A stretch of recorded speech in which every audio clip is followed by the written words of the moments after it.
आपण समस्त मोर चैनल को और मोर कहानी दुनिया को स्वागत। आज कहानी सुसंगतर फल। कहानी को संपूर्ण रूपे शुणु। फल जड़े डाकू किपरि भल मनीष है जानिबा। जड़े माता निज पुओ को देखिबा द्वारा पाउथिबा आनंद एवं जड़े कृषक ताको फलुथिबा खेत देखि पाउथिबा आनंद सहित समान थिला बाबा सिद्धार्थ ताको घोड़ा को देखि पाउथिबा आनंद। से भक्ति गीत गाइबा परे पाउथिबा समय घोड़ा पाई उत्सर्ग करुथिले। घोड़ाटी बहुत सुंदर एवं शक्तिशाली थिला। समग्र अंचल थिबा घोड़ा तांको घोड़ा सहित मेल खाउनथिला। बाबा सिद्धार्थ ताको सुल्तान बोली कहूथिले। ताको निज हातरे स्नेह आदर सहित पालन करुथिले। शस्य खाइबाकू देउथिले एवं ताको देखि खुशी हेउथिले। कोनसी प्रकृत प्रेमी निज प्रियंकु एपरि उत्सर्गीकृत प्रेम एपरि स्नेह सहित भल पाई परिबो नाही। से सबो किछि टंका द्रव्य आसबाबपत्र जम इत्यादि छाड़ी थिले। एपरिकी से नागरिक जीवन को मध्य घृणा करुथिले। वर्तमान से गाँ बाहर थिबा एक छोट मंदिर रे रहुथिले एवं भगवान को पूजा करुथिले। किंतु सुल्तान को ठारू अलगा हेबार जंत्रणा तांको पई असह्य थिला। तांकर एही धारणा थिला जे से एहा बिना बंची परिबे नाही। सुल्तान बाबा को बहुत आकर्षित करुथिला। कुहा जाए जे मेघ को देखि एक मयूर नाचुथिबा परि यह गति करे। एही प्रेम देखि गाँर लोक माने आश्चर्य हो जाउथिले। किंतु बाबा सिद्धार्थ यह विषय रे सदा सर्वदा चिंता करुथिले। से संध्या समय रे सुल्तानर पिठी उपरे बसी 8 ରୁ 10 माइल पर्यंत यात्रा न करिया पर्यंत से शांति अनुभव करू नथिले। वीर सिंह ସେହି ଅଞ୍ଚଳର ଜଣେ ପ୍ରସିଦ୍ଧ ଡାକୁ ଥିଲେ। ଲୋକମାନେ ତାକୁ ଭୟ କରୁଥିଲେ। ଶେଷରେ ସୁଲତାନଙ୍କ ଖ୍ୟାତି ମଧ୍ୟ ତାଙ୍କ କାନରେ ପହଞ୍ଚିଲା। ତାଙ୍କୁ ଦେଖିବା ପାଇଁ ସେ ଅଶାନ୍ତ ହୋଇ ଉଠିଲେ। ଦିନେ ସେ ଅପରାହ୍ନରେ ବାବା ସିଦ୍ଧାର୍ଥଙ୍କ ପାଖରେ ପହଞ୍ଚି ତାଙ୍କୁ ଅଭିବାଦନ କରିବା ପରେ ବସିଲେ। ଆଜି ଏଠାରେ ଉପସ୍ଥିତ ରହିବା ମୋର ଇଚ୍ଛା ଥିଲା, ଏହା ବୀର ସିଂ କହିଲେ। ଉଭୟ ବାବା ଏବଂ ବୀର ସିଂ परस्पर मध्यरे किछि कथाबार्ता हेले। बाबा तांको घोड़ा को गर्वर सहित देखाइले। वीर सिंह आश्चर्य होई घोड़ा को चाहिए। से सहस घोड़ा देखिथिले, किंतु एपरी सुंदर घोड़ा केबे भी तांको आखिरे पड़ी नथिला। से भाबिबा आरंभ कले। यह सब भाग्य पर निर्भर करे। वीर सिंहकर एपरी घोड़ा रहिबा उचित। एही घोड़ारू एही भिखु कोन लाभ पाइबे? किछि समय आश्चर्य होई चुप रहिले। एहापरे हृदय तांकर उत्तेजित हेबाकू लागिला।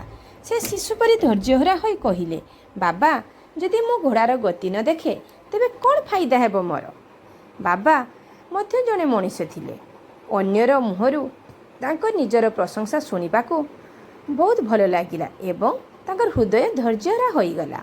से घोड़ा को खोलिदेले, बाहर को आनिले एवं एहार पिठीरे बसी यात्रा आरंभ कले। घोड़ा पवन बेगरे उड़ीबा आरंभ कला।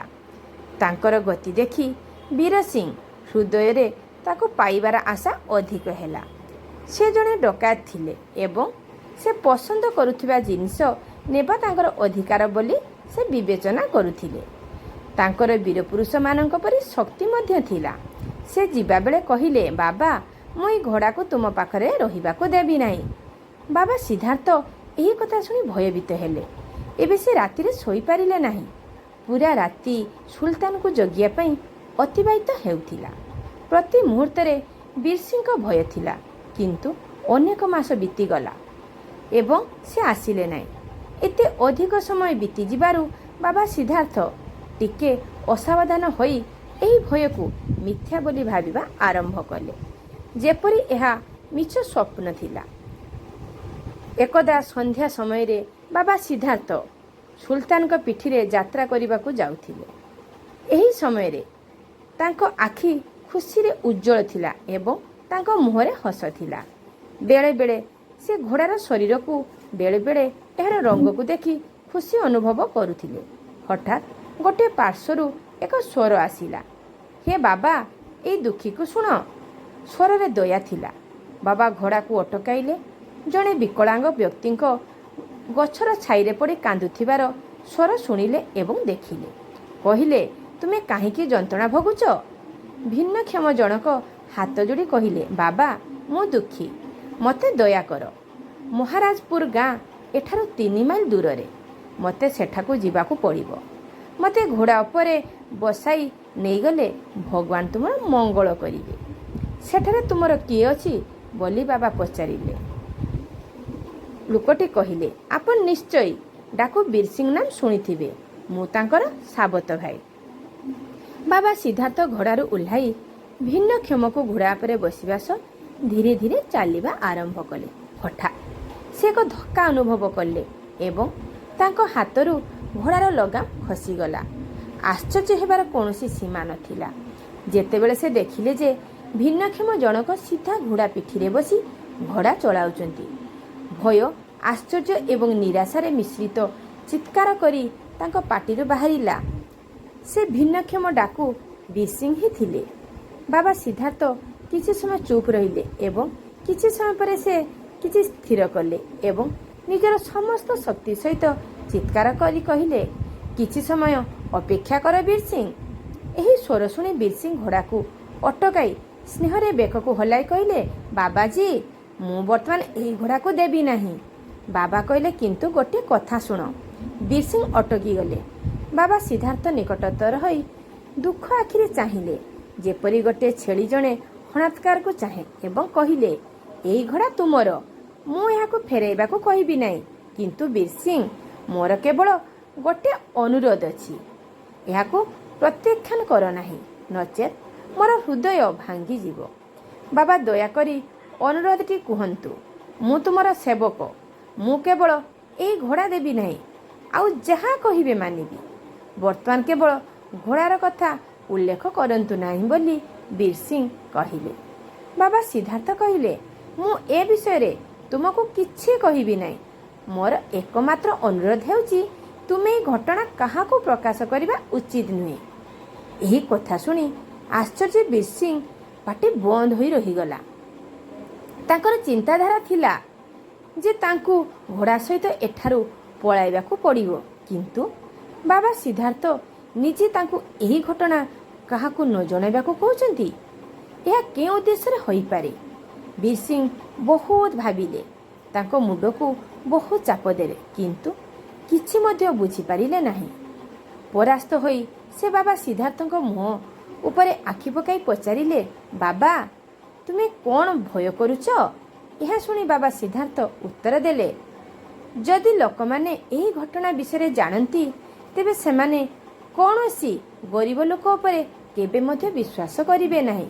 ଏବଂ ଏହା କହିବା ବେଳେ ସେ ସୁଲତାନଙ୍କ ଠାରୁ ମୁହଁ ବୁଲାଇଲେ, ଯେପରି ତା ସହିତ କୌଣସି ତାଙ୍କର ସମ୍ପର୍କ ନଥିଲା। ବାବା ସିଦ୍ଧାର୍ଥ ସେଠାରୁ ଚାଲିଗଲେ, କିନ୍ତୁ ତାଙ୍କ କଥା ବୀରସିଂଙ୍କ କାନରେ ବାରମ୍ବାର ପ୍ରତିଧ୍ୱନିତ ହେଉଥିଲା ଯେ କେହି ଗରିବମାନଙ୍କୁ, ଦୁଃଖୀମାନଙ୍କୁ, ଅସହାୟଙ୍କୁ କେହି ଆଉ ବିଶ୍ୱାସ କରିବେ ନାହିଁ। ବୀରସିଂ ନିଜକୁ ନିଜେ କହିଲେ, ବାବାଙ୍କ କେଉଁ ଉଚ୍ଚ ଚିନ୍ତାଧାରା, କି ଶୁଦ୍ଧ ଅନୁଭବ। ସେ ଏହି ଘୋଡ଼ାକୁ ଭଲ ପାଉଥିଲେ। ଦେଖିବା ପରେ ମୁହଁ ଫୁଲ ପରି ଫୁଟି ଉଠୁଥିଲା। ସେ କହୁଥିଲେ, ମୁଁ ଏହା ବିନା ବଞ୍ଚିପାରିବି ନାହିଁ। ସେ ତାକୁ ଜଗିବା ବେଳେ ଅନେକ ରାତି ପର୍ଯ୍ୟନ୍ତ ଶୋଇନଥିଲେ।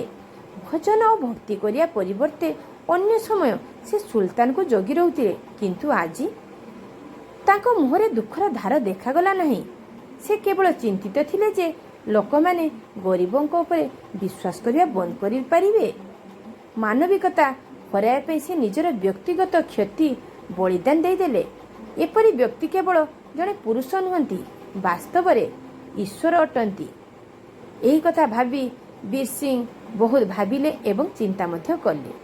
ରାତିର ତୃତୀୟ ପ୍ରହରର ଅନ୍ଧକାର ସମାପ୍ତ ହେଲା ଏବଂ ଚତୁର୍ଥ ପ୍ରହର ଆରମ୍ଭ ହେବା ବେଳକୁ ବାବା ସିଦ୍ଧାର୍ଥ ନିଜ ଘରୁ ବାହାରି ଥଣ୍ଡା ପାଣିରେ ଗାଧୋଇଲେ।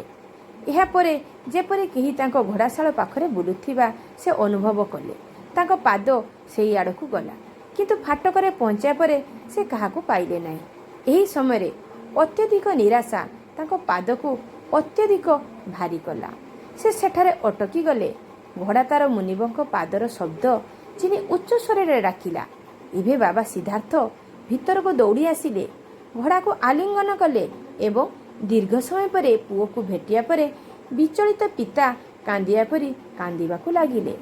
ସେ ବାରମ୍ବାର ତାଙ୍କ ପିଠି ଛୁଇଁଲେ, ବାରମ୍ବାର ମୁହଁରେ ଚାପୁଡ଼ା ମାରିଲେ ଏବଂ କହିଲେ, ଏବେ କେହି ଗରିବ ଲୋକଙ୍କୁ ସାହାଯ୍ୟ କରିବା ଠାରୁ ବିମୁଖ ହେବେ ନାହିଁ। କିଛି ସମୟ ପରେ ଯେତେବେଳେ ସେ ଘୋଡ଼ାଶାଳରୁ ବାହାରକୁ ଆସିଲେ, ତାଙ୍କ ଆଖିରୁ ଲୁହ ବାହାରି ଆସୁଥିଲା। ଏହି ଲୁହ ସମାନ ସ୍ଥାନରେ ପଡ଼ିଥିଲା ଯେଉଁଠାରେ ବୀର ସିଂ ବାହାରକୁ ଆସିବା ପରେ ଠିଆ ହୋଇ ଲୁହ ଗଡ଼ାଇଥିଲେ। ଉଭୟଙ୍କ ଲୁହ ସମାନ ଜମିର ମାଟିରେ ପରସ୍ପର ସହିତ ମିଶିଗଲା। ଶେଷରେ ବୀର ସିଂ ନିଜ ଭୁଲ ପାଇଁ ବାବାଙ୍କ ପାଖରେ ନତମସ୍ତକ ହୋଇ କହିଲେ, ମୁଁ ଆଜିଠାରୁ ସମସ୍ତ ଖରାପ କାମ ଛାଡ଼ିଦେଇ ଭଲ ମଣିଷ ହେବି। ସେହିଦିନଠାରୁ ସେ ବାବାଙ୍କ ପାଖରେ ରହି ବାବାଙ୍କ ଭଳି ଭଜନ କୀର୍ତ୍ତନରେ ସମୟ ଅତିବାହିତ କଲେ। ଏଇଠି ମୋ କାହାଣୀଟି ସରିଲା। ଏହି କାହାଣୀରୁ ଶିକ୍ଷା, ଏହି କାହାଣୀରୁ ଆମେ ଶିଖିଲେ କାହା ମନରେ ଥିବା ଅତୁଟ ବିଶ୍ୱାସକୁ ଭାଙ୍ଗିବା ଉଚିତ ନୁହେଁ। ଆମେ ଯଦି ସମାଜର ମଙ୍ଗଳ କଥା ଚିନ୍ତା କରିବା, ତାହେଲେ ନିଶ୍ଚିତ ନିଜର ମଧ୍ୟ ମଙ୍ଗଳ ହେବ। ଆଉ ମଧ୍ୟ ଶିଖିଲୁ, ଜଣେ ପାପୀ ଯଦି କୌଣସି ଧର୍ମାତ୍ମା ସଂସ୍ପର୍ଶରେ ଆସିବ, ତାହେଲେ ସେହି ପାପୀର ମଧ୍ୟ ଜୀବନଧାରା ନିଶ୍ଚିତ ପରିବର୍ତ୍ତନ ହୋଇପାରିବ। ଜୀବନରେ ସୁସଙ୍ଗତର ଫଳ ନିଶ୍ଚିତ ଭଲ ହୋଇଥାଏ। ଏହିଭଳି ଭଲ ଭଲ କାହାଣୀ ଶୁଣିବା ପାଇଁ ମୋର ଚ୍ୟାନେଲକୁ ସବସ୍କ୍ରାଇବ୍ କରନ୍ତୁ ଏବଂ ମୋର ଭିଡ଼ିଓକୁ ଲାଇକ୍ ଓ କମେଣ୍ଟ ନିଶ୍ଚିତ କରନ୍ତୁ। କାହାଣୀଟିକୁ ସମ୍ପୂର୍ଣ୍ଣ ରୂପେ ଶୁଣିଥିବା ଯୋଗୁଁ ଆପଣମାନଙ୍କୁ ଅଶେଷ ଅଶେଷ ଧନ୍ୟବାଦ।